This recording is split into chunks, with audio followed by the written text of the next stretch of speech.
Olá pessoal, boa noite, tudo bem? Sejam muito bem-vindos a mais uma aula do nosso curso Defensorando o Edital. Essa aula será a nossa primeira examinando as bancas examinadoras da prova da Defensoria Pública do Estado de Minas Gerais e do Estado do Espírito Santo. Vamos iniciar pela DPE de Minas Gerais, porque, salvo engano, até então, todos os alunos matriculados no curso pretendem fazer essa prova. Mas não se preocupa, porque o que é mais importante aqui é que todos os temas tratados nessa aula são temas institucionais. Como a professora Lúcia costuma falar, costuma nos dizer em suas aulas, né? A professora Lúcia é maravilhosa, minha parceira aqui nesse curso. Na verdade, ela é a coordenadora e é quem tem passado toda a orientação para orientar vocês. Então, a professora Lúcia, ela fala muito sobre os temas institucionais e a sua interdisciplinaridade, tudo que é essencial no estudo, porque a gente não pode pensar de uma maneira única, de uma maneira isolada, como se as disciplinas não tivessem uma conexão entre si. Então, elas são interdependentes, interdisciplinares. Vários temas que são tratados em constitucional podem ser abordados em direitos humanos, em direitos de coletivos, até mesmo em direito penal, direito civil. Então, a gente precisa focar nisso. Inicialmente, nós fizemos um levantamento da Defensora Pública de Minas Gerais, que é examinadora de direito constitucional na prova de Minas Gerais. Então, ela é a professora Mariana, defensora pública de lá, né, de Minas Gerais, Mariana Carvalho de Paula de Lima. Ela é mestre em Direito Constitucional pela Universidade de Coimbra e atua na área civil, na segunda instância, aliás, na segunda instância criminal da Defensoria de Minas Gerais. Mas é muito relevante a gente lembrar que a tese de mestrado dela trata a respeito das ondas renovatórias de acesso à justiça. Mais especificamente, ela se refere a uma sétima onda, a um sétimo marco de acesso à justiça, que seria o acesso à justiça para as pessoas que sofrem violência de gênero. Essa é a sétima onda de acesso à justiça. Então, ela fez essa tese, essa dissertação de mestrado, na verdade, falando sobre a vulnerabilidade de gênero. E é muito importante que vocês lembrem no estudo, como eu já falei na primeira aula, de estudar todas as ondas renovatórias da justiça, da primeira à sétima. Tem um material escrito que eu vou encaminhar para vocês nessa semana com esse conteúdo. Ainda está pendente, né? Mas nós vamos enviar. Caso você já tenha um resumo seu, você já pode ir estudando por ele, ok? Então, são 20 pontos que vamos tratar hoje só sobre direito constitucional da Fundep, na verdade, da Fundep não, que a Fundep é quem faz toda a logística, aplica a prova, mas quem elabora são os defensores de Minas Gerais. Então, essa organizadora, ela tem um foco nesses temas que eu vou mostrar para vocês. Ondas renovatórias da Justiça já foi o primeiro, e eu já oriento que vocês estudem por um resumo que vocês já tenham no seu caderno, uma videoaula que vocês tenham assistido, ou mesmo um livro do Mauro Capelletti, algum material que vocês tenham. Caso contrário, o resumo será enviado posteriormente, ainda nessa semana, nessa quarta semana de mentoria. Nós temos aqui o segundo tema, que é essencial, é sobre a parte doutrinária, a parte teórica do direito constitucional, constitucionalismo e princípios de interpretação constitucional. Em relação ao constitucionalismo, o que tem sido falado é sobre o que tem sido cobrado.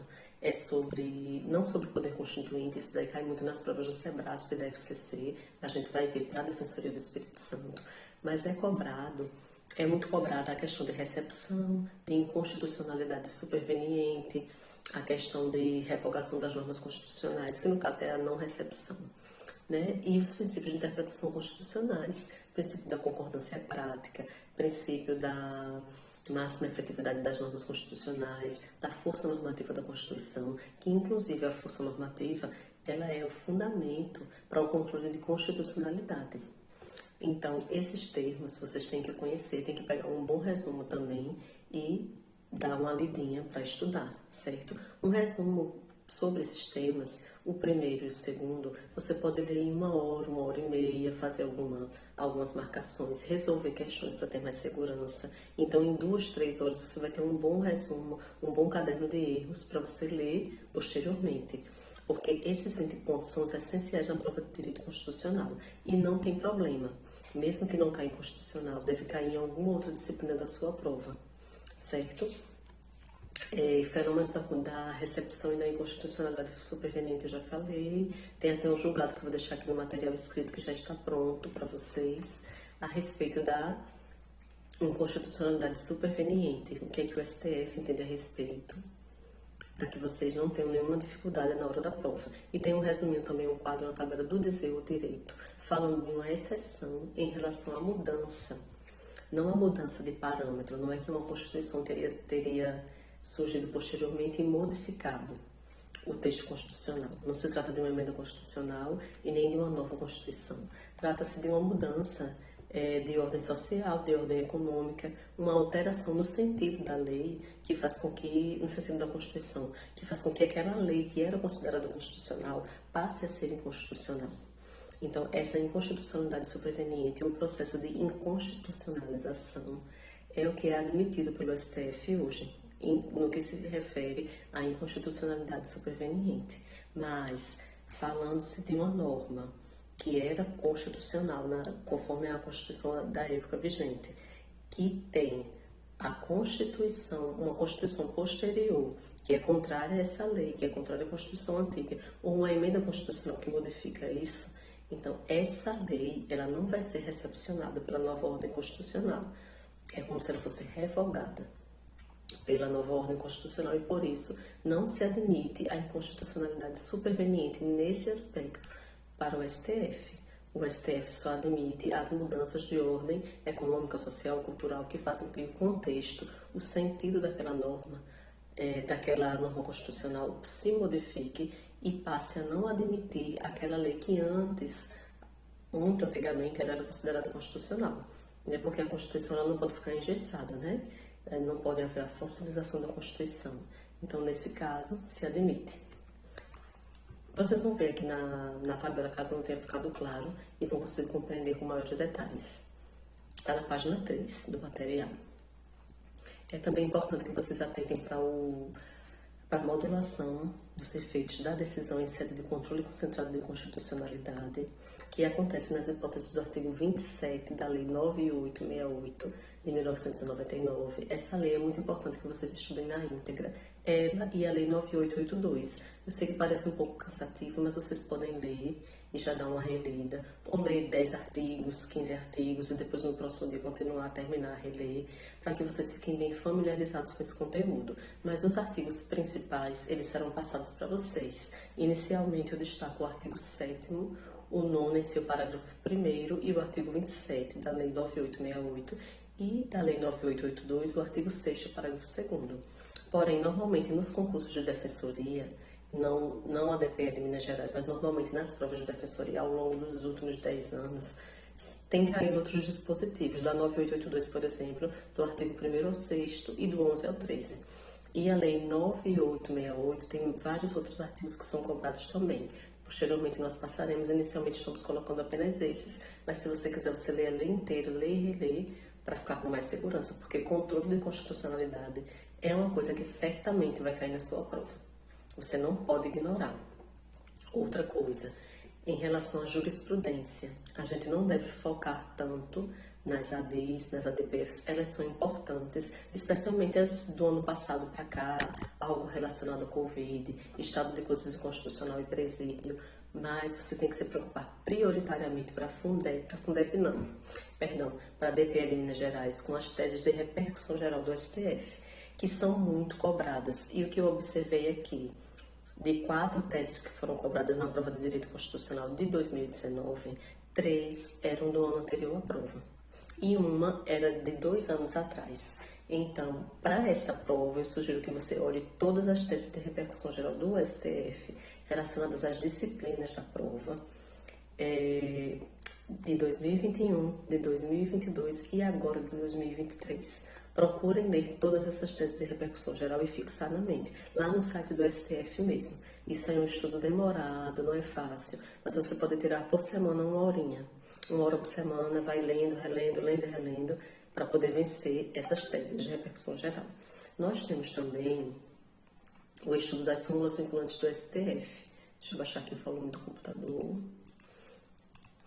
As súmulas vinculantes, nem todas caem, né? Mas caem sobre vários temas, só que especialmente caem as teses de repercussão geral do STF em relação... As teses não, perdão. As teses de repercussão geral também, mas as súmulas vinculantes de direito tributário. Então, preciso que vocês prestem atenção nesse sexto tema, que são as súmulas vinculantes. Outra coisa que é básica, que é em relação às funções essenciais da Justiça, cai muito sobre a própria Defensoria Pública. Então, você precisa conhecer o artigo 98 do ADCT, que fala sobre o paulatino aparelhamento da Defensoria Pública, né, a PEC das comarcas, cujo prazo, né, teria vencido agora em 2022, para que fosse instalada em cada comarca uma unidade da Defensoria Pública. E nós temos também as emendas constitucionais que modificaram ao longo dos anos o artigo 134 e a atuação institucional da Defensoria Pública, seja no âmbito dos estados, do Distrito Federal ou da União, a autonomia que elas conquistaram. Iniciou-se a autonomia com a Defensoria Pública dos estados, depois passou-se à União e ao Distrito Federal.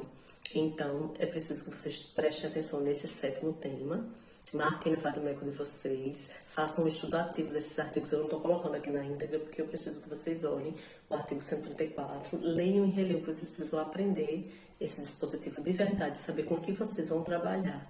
Porque a atuação da Defensoria Pública hoje é ampla, ela é extrajudicial, é atuação em processo coletivo, em processo individual homogêneo, é uma atuação, assim, ímpar. Então, na defesa do necessitado, não só do necessitado econômico, certo?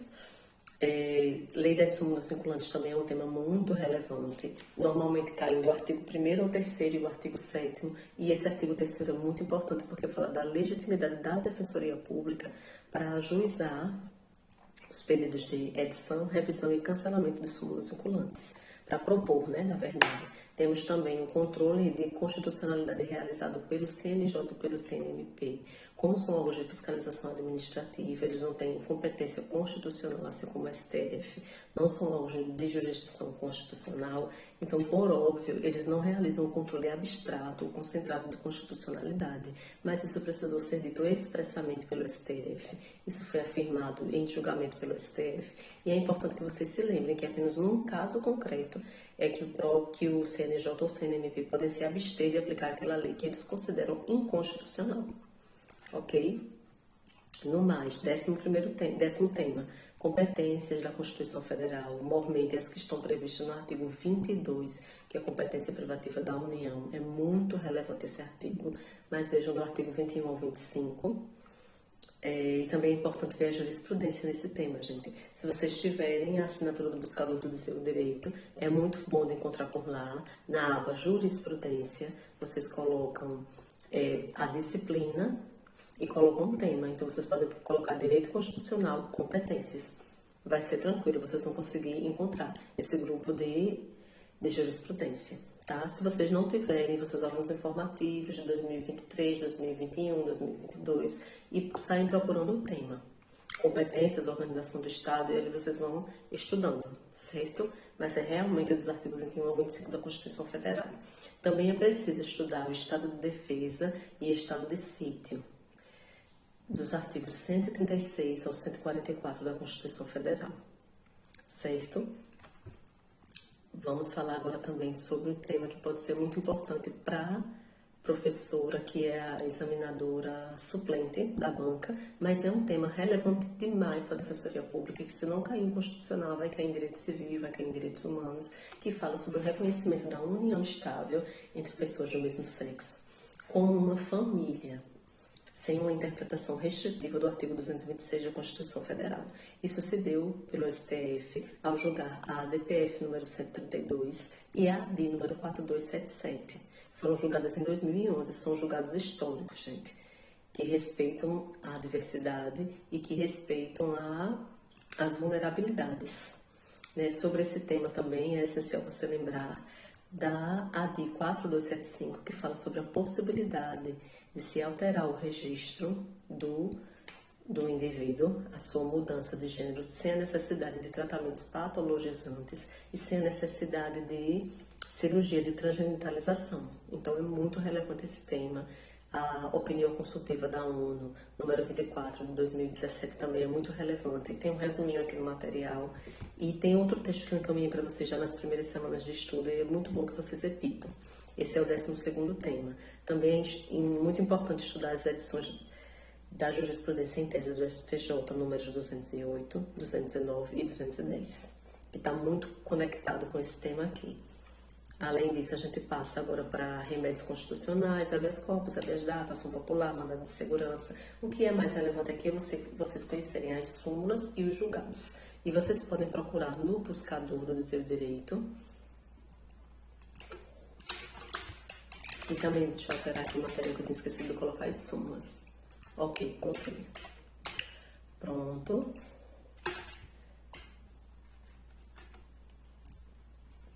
É muito importante em relação aos remédios constitucionais. Nós também temos um resuminho que nós colocamos nas metas e vão ser encaminhados oportunamente para vocês. Quanto a isso, vocês não precisam pesquisar tanto, mas eu aconselho que pesquisem a jurisprudência nos informativos relativos aos direitos fundamentais, remédios constitucionais. Se você tiver o livro do Dizer o Direito ou a assinatura do buscador, como eu já venho falando, ou então se você puder pesquisar informativo por informativo do último até o primeiro de 2021, vai fazendo isso, tá?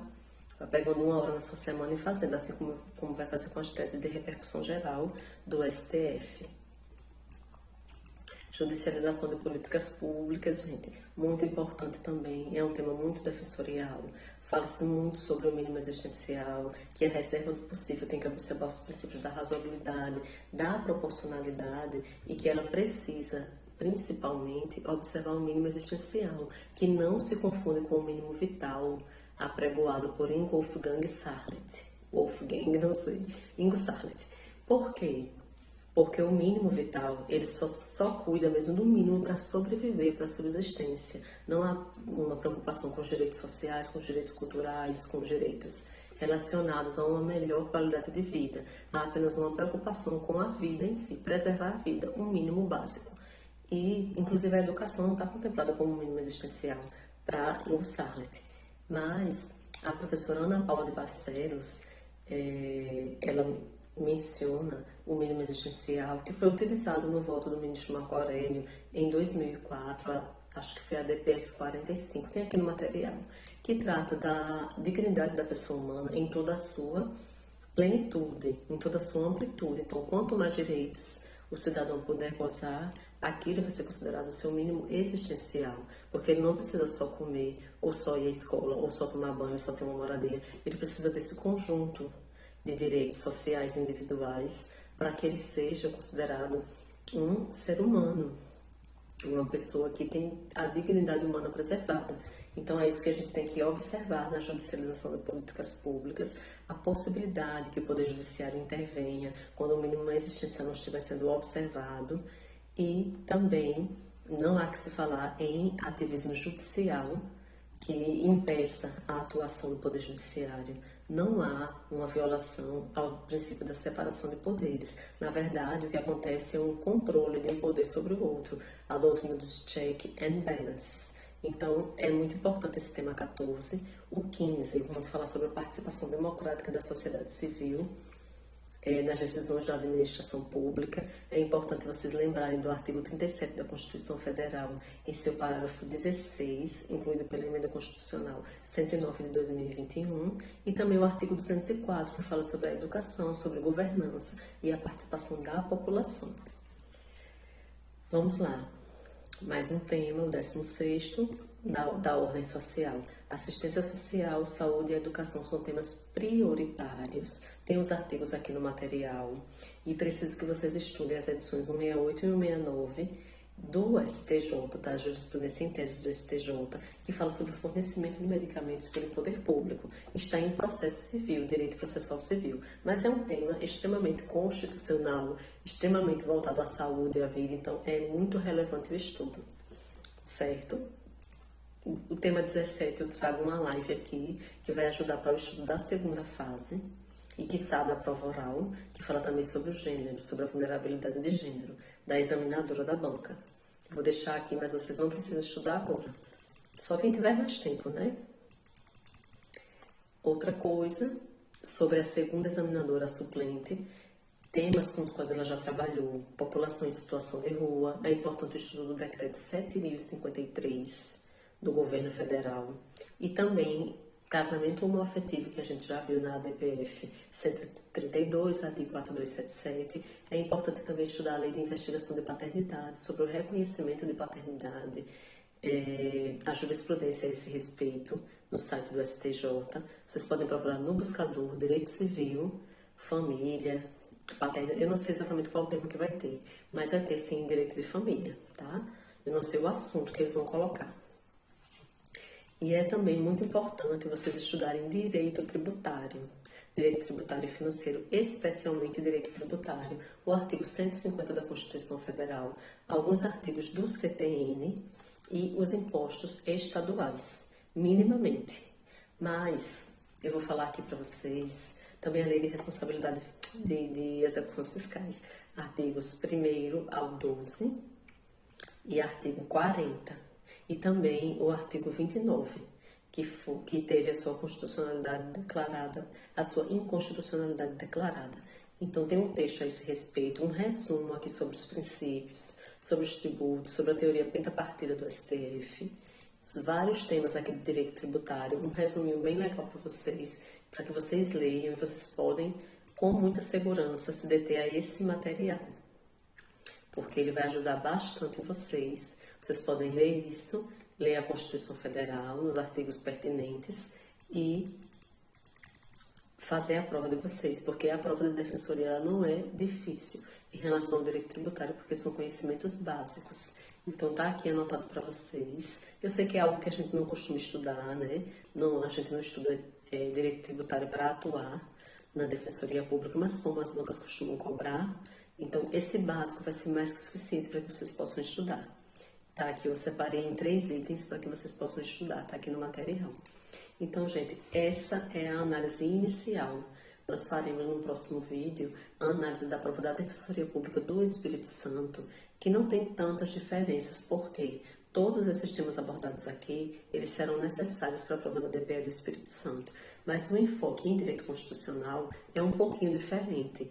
Tem alguns temas, e já vou até adiantar para vocês, tem alguns temas que têm mais relevância para a banca, como poder executivo, poder legislativo, uma preocupação com medida provisória, emenda constitucional.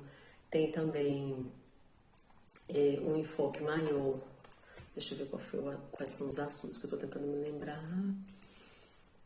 Aqui, já achei.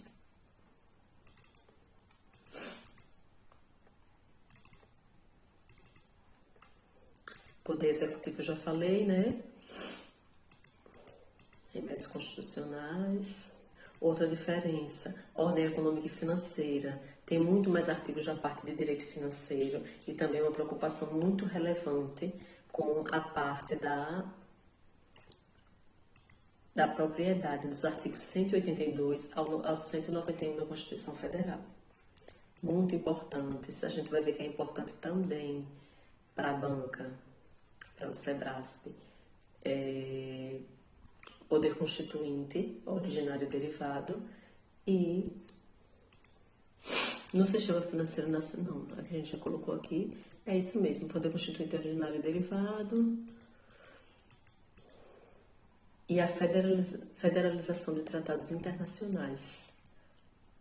Pronto, são temas relevantes para a banca da FCC, além dos que já foram vistos na Defensoria Pública de Minas Gerais.